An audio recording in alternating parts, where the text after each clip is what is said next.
Hey folks, today I'm going to show you how I made the Horseman. So he's mostly double cast, except for the arms, and we've got a little cloak made out of reusable shopping bag. So there's a few sort of steps along the way before we get to the finished product. So I'm going to mostly go step by step. I'll show you what kind of parts and pieces that I used to make this guy. So these are pretty much all the pieces that I used, except for the skull, which is a Terminator 2 skull. So the head, it's They Live Ghoul, just kind of kit bashed and mushed into a Kenner Emperor Palpatine hood. A bit of a peak there. I just had to sand down the little edges so they would kind of fit, but that's what I used for the head. All that detail in the face, that's completely lost when you do the double casting, because it's see-through and then the skull really kind of takes over, but that's what it looks like. The arms came off of these guys, Death Troopers, so I've got a little glass pack there, but yeah, I chose these arms because they were long, and the Xenomorph is a long figure when you compare it to kind of a normal 3.75. It's a fair bit bigger, so you need those long arms. Obviously not that long, it's insane, but it just kind of worked.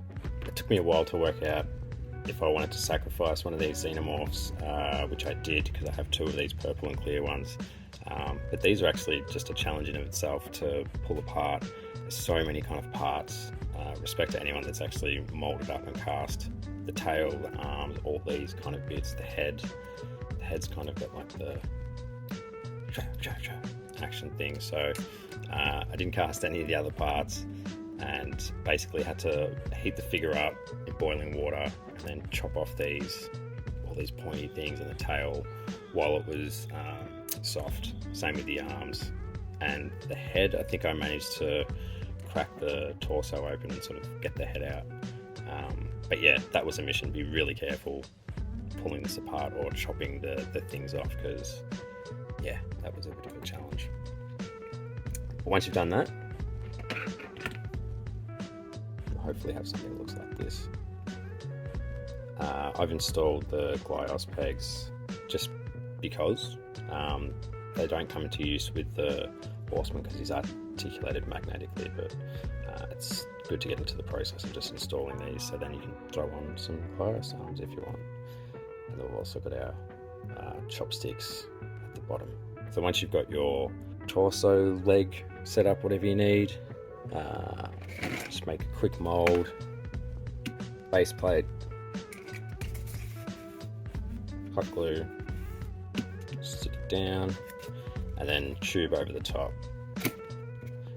If you don't want to use a tube, you can use cardboard, make it tall. I think these took about 250 grams of silicon to make, which came out like this. So it's just a pretty basic cut mold. So I've got like the jagged cuts on the outside, and then try and get less jagged as you kind of go along the actual figure, and do your best to I try and do my best to kind of match up with any of these like little bits of groove where you can kind of hide the seam line. But yeah, so that's the main thing, this guy.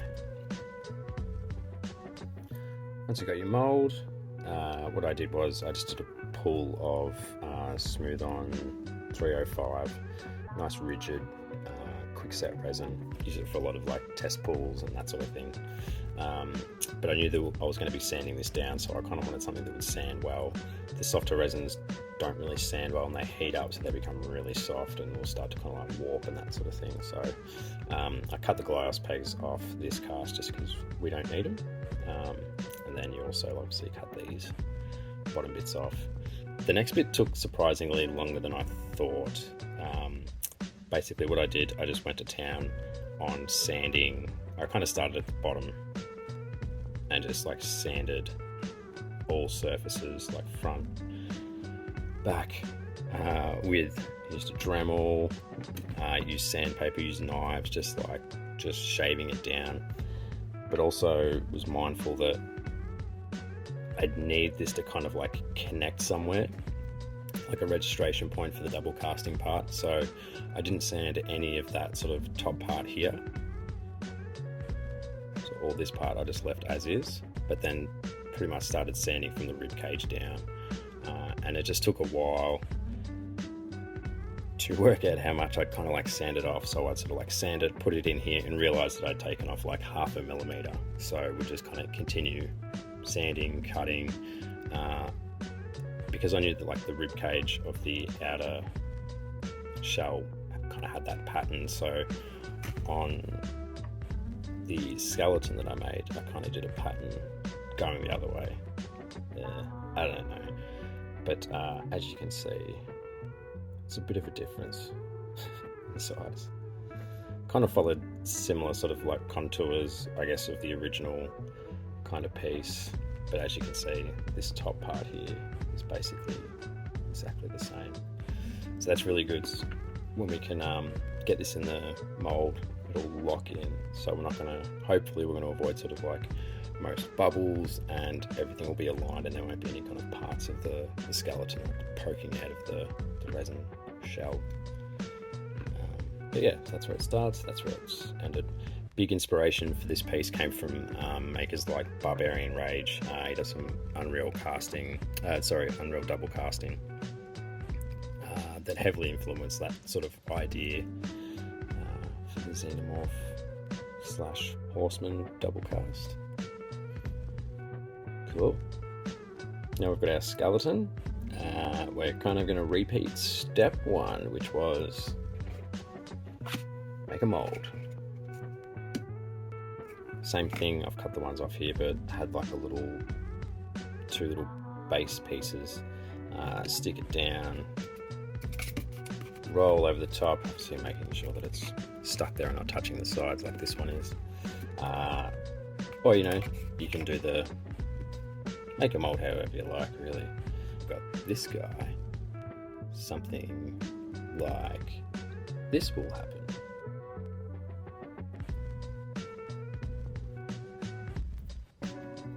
Pretty similar mold to the first one we made.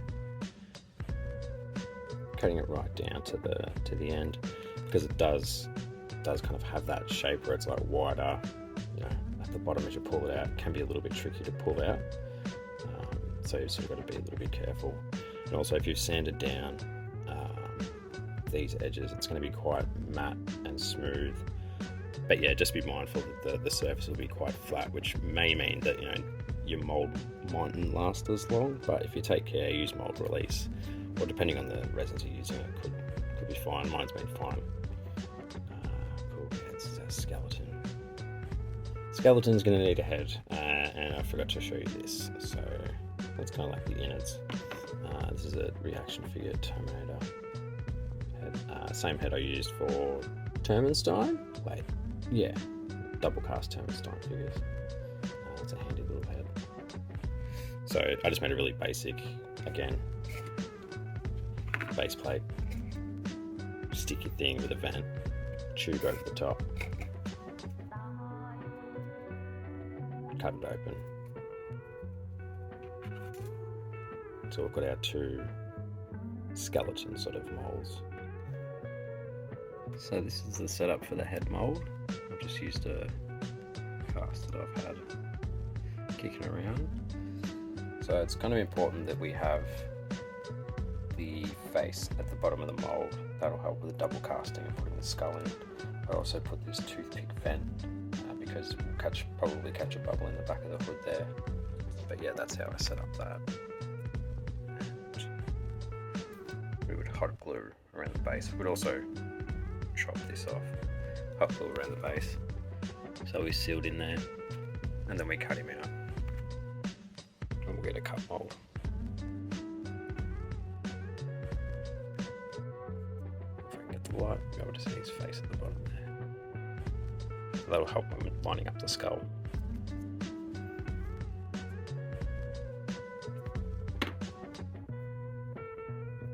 So these are the Death Trooper arms.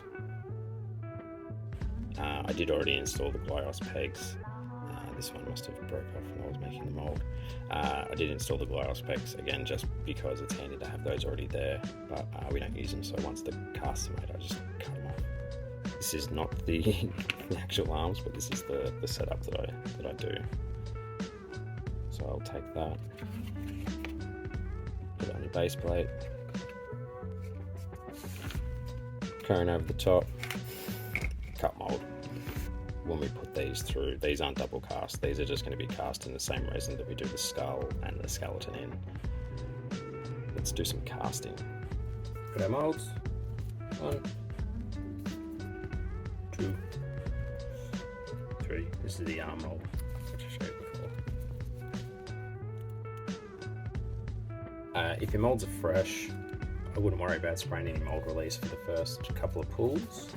Be mindful that if you do use mould release, especially on the arms, because we're putting a black wash on there, the wash might be a little bit harder to sort of stick, but the moulds will eventually get to a point where you're probably going to have to use mould release. That's what I use. To get down to the tricky bits like in the fingers and stuff, obviously probably don't spray your mould release like right in there. What I do, I spray a bit of my glove, get a little brush, and then just kind of poke it down in there to get to the fingers.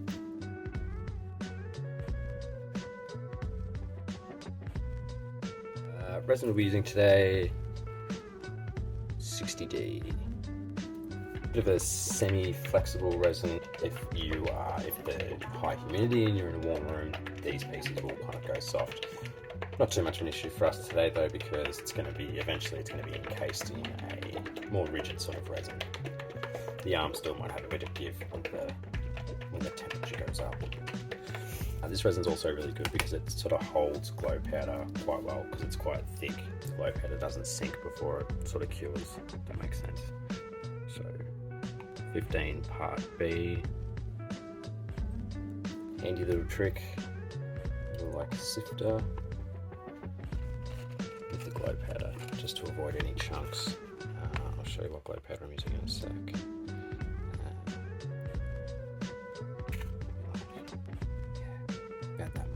This one's a solar color dust, invisible hot pink. Doesn't have quite as much pop as the blue, but I like to put contrasting glow color with what it sort of looks like. So this eventually is going to be yellow, so trying to kind of get pink in there. Hopefully it kind of will make it look cool. Sometimes it works, sometimes it doesn't. Pink in green looks awesome, but I'm doing yellow because the ink wash looks really cool. Just tap that through. And before we add the coloured pigment, I just want to give this a good sort of mix around because we don't want it to glow powder like clumping or sinking or getting chunky. So give it a really good mix. Smooth on Ignite, I think these are UV reactive pigments. We'll do like two healthy drops.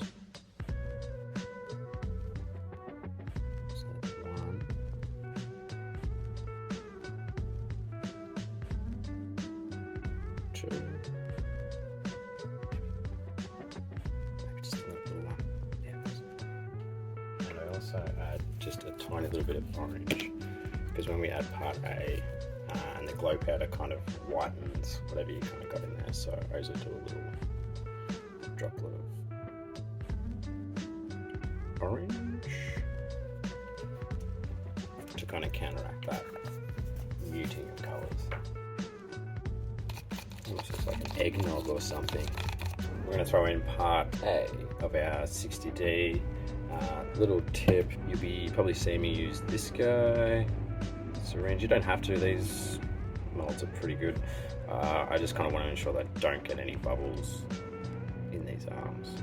So sometimes it's good to have that just to like flush it out. So you see me use that.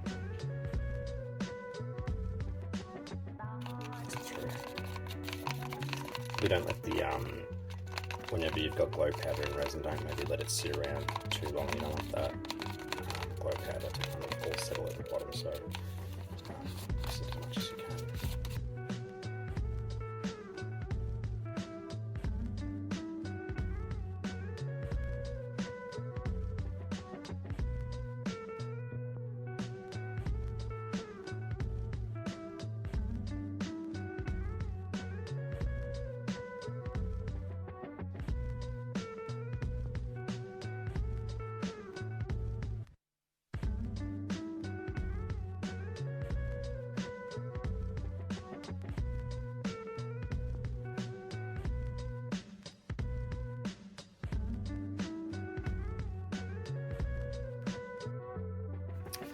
because I'm an idiot, I forgot to hit record when I was demolding these, but here we have our baths.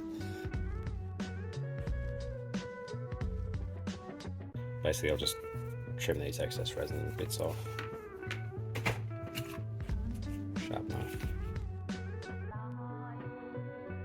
We don't need the glass pegs there, so I'll just slice them.